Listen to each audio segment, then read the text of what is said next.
Hello, you're listening to the State of Potentiality podcast. I'm Sarah, and along with my co-host Rebecca, we explore the state of potentiality. The idea that at any moment your life could change drastically. In turn, giving you the opportunity to develop or become. Each week we interview people who have overcome challenges and use them to propel forward. If you like what you hear, subscribe to the podcast, leave a review, and share it with your friends so we can reach more awesome listeners just like you.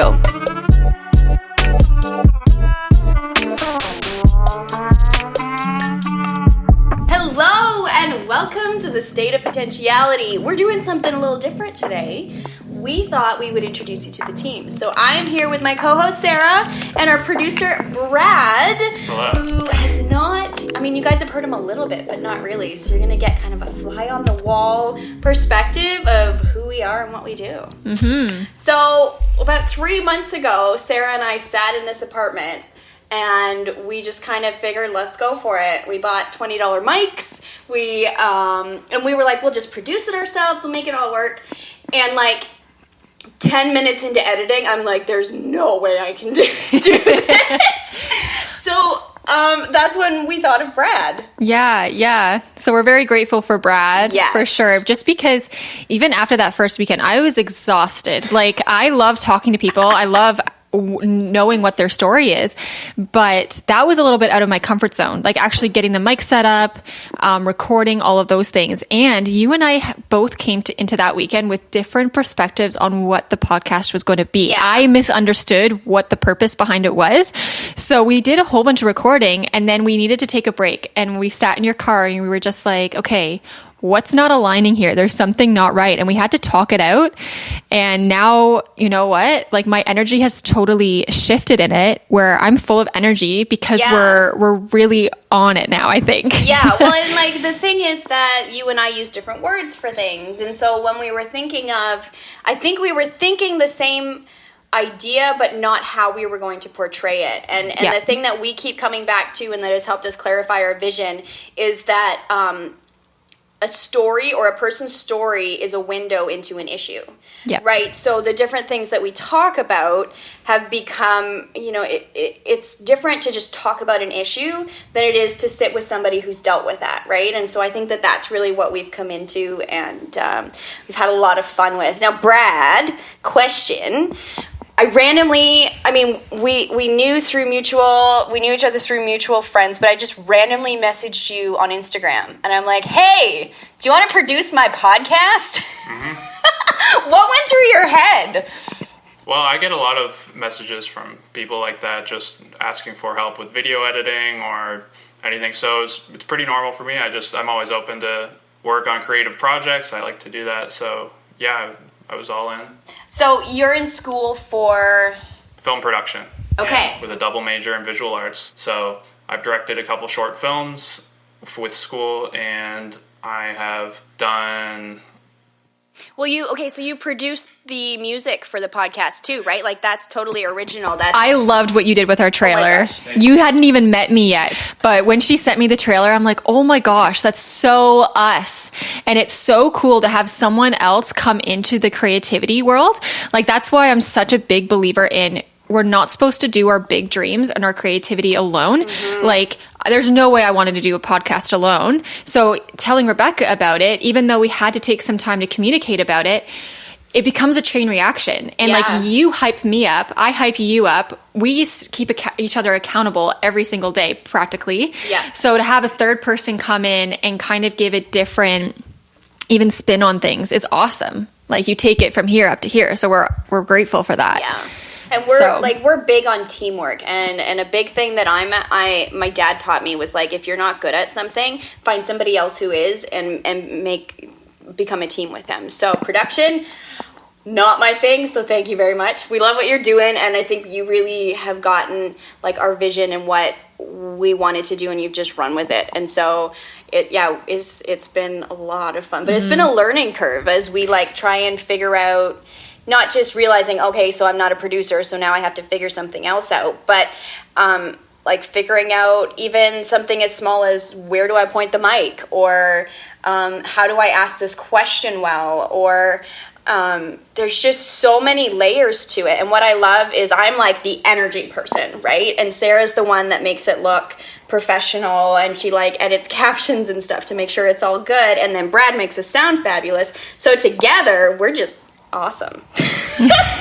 Well, yes. And, you know, we've grown so much in the last 3 months. We had the idea back in January, early February, and then we actually got together the end of March. So it's been almost a full 3 months. And the amount of growth that has taken place, I think, in both of us has skyrocketed. But something that's really interesting is that when entrepreneurs set out to do something, first of all, you're doing something that hasn't been fully invented yet, which, oh my goodness, there's a lot to unpack there. But on average, entrepreneurs, they fail 9 out of 10 times. Now, Rebecca and I, we believe in failing forward. So it's not never the end when we make a mistake or, we have a setback. We take this time to be like, okay, what have we learned from the situation? Let's move forward. Yeah. But also keeping the perspective that 9 out of 10 times we could go about something maybe not the best way, but we're not going to fail, or we're not going to stop at number 3. We're going to keep going so that we get to that number 10. And I love that, holding that perspective as we're doing this. Yeah. And I think even like seeing how much we've grown. So we listened to some of our first episodes and we're like, ugh, right? Not because like we interviewed those people for a reason, but we've just grown so much. Mm-hmm. And what people don't realize is that sometimes it's a month or more between an interview and when it comes out. So like we're listening back on it and it's like, oh my, like I've grown so much. So like the content we're creating just keeps getting better and better. And I'm just so excited. Well, what I'm so proud of, Rebecca, in our work is that we do not do surface level stuff. No. We want deeper. And that, I mean, my coaching program is called Soul Talk, because I believe we were created to talk deeper than surface level conversation. Mm-hmm. And what I love so much about this podcast is it's brought back my passion to just talk to people. Yes. Before COVID, I worked at Starbucks, but I also would just sit in cafes downtown Hamilton. And that's where I would network. That's where I would build community. And I have missed that so much. And I love the world of Instagram because there's so many opportunities to connect with people. But even via Zoom, it's been awesome just to chat and hear someone's story. Like, I love it. Like, after I interview someone, I'll always message you being like, I have such a rush. Like, that's so life-giving. Now I'm ready to go do whatever else I want to do for the rest of the day. Yeah. And it's brought back that to me, which, you know, I love that part of it so much. Yeah. And for me, I mean, COVID took away the mic from me. I work in radio, and for a large part of the last year, I haven't been able to do that because I do events and I do on location stuff. And so this has been a great way for me to get back behind the mic. And I got behind the mic for the first time 3 years ago, and I fell in love with it. And it's another one of those state of potentiality moments. Okay, so I can't do this the way I want it to right now. Let's think outside the box and see what else I can do. And I just love that it's turned into this, and this is so meaningful. And I feel like we have committed to not shying away from hard things, but we're always hoping the thing that has stayed the same is that when someone finishes listening to an episode, we want them to walk away feeling like they have a new tip in their back pocket, or they feel like empowered. Yeah. And so we want to talk deep issues. We don't want to be surface level, but we also want to be simple. Somebody once said to me, life is hard, the answer is simple.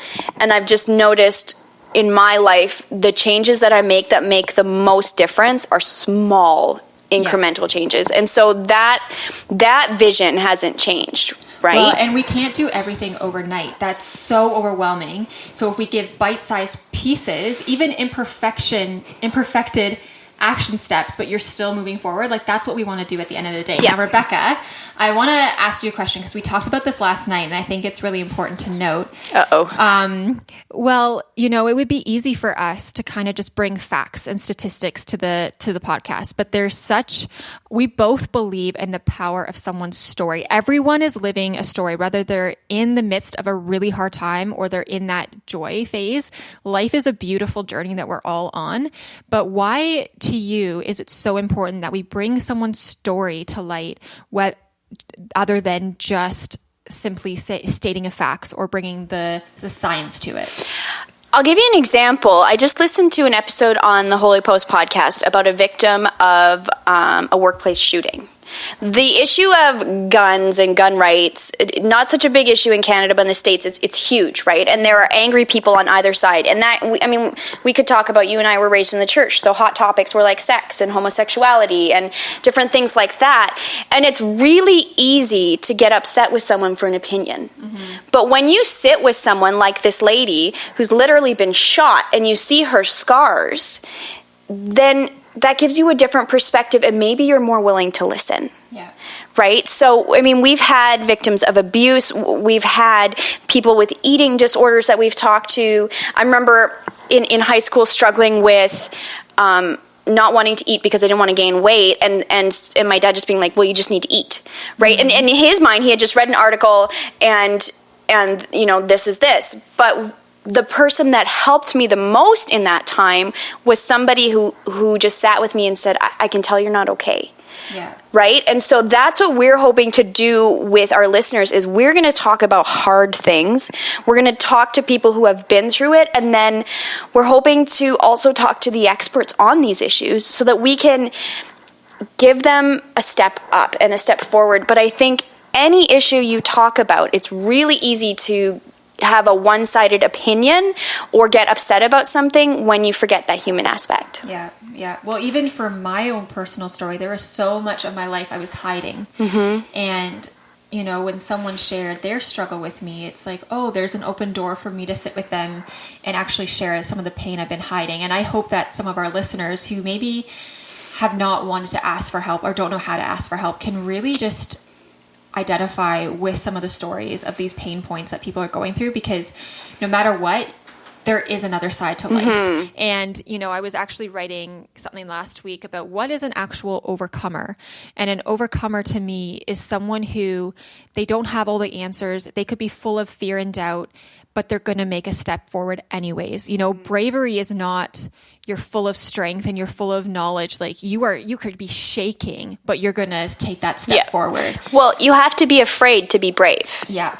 Right? Yeah. I think a country song says that. But I think just to kind of bring it back and wrap it up is just, we're really hoping to show you as the listener that you are not alone. Mm-hmm. That these things that we're talking about, whether it be eating disorder or losing a loved one or an unexpected pregnancy or a job loss, any of those things that you hear about in our intro and outro, that you're not alone. There are other people dealing with this, and we're here to walk alongside you and talk to the people that are on the other side. Yeah. Of that and can offer you some hope. And so that's kind of our vision, and we love that you're learning and growing with us. And, we're continuing to navigate life for what it is, not what we expected it to be. And it's this beautiful journey of trusting the process, not trying to control the outcome. And that, to me, that's true life right there. Exactly. Final words, Brad? So as we continue to grow and learn and produce the State of Potentiality with Brad's help, we really hope that we can help you learn to navigate life for what it is, not what you expected it to be.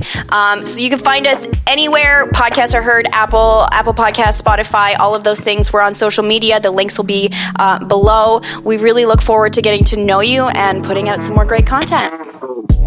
You just listened to the State of Potentiality podcast. You can find all the resources we discussed in the show notes, as well as our social media links and more. If this episode resonated with you, subscribe to the podcast, leave a review, and share with your friends. Tune in next time as we continue to explore the state of potentiality. It is what it is. It is what it is. What will you do with it?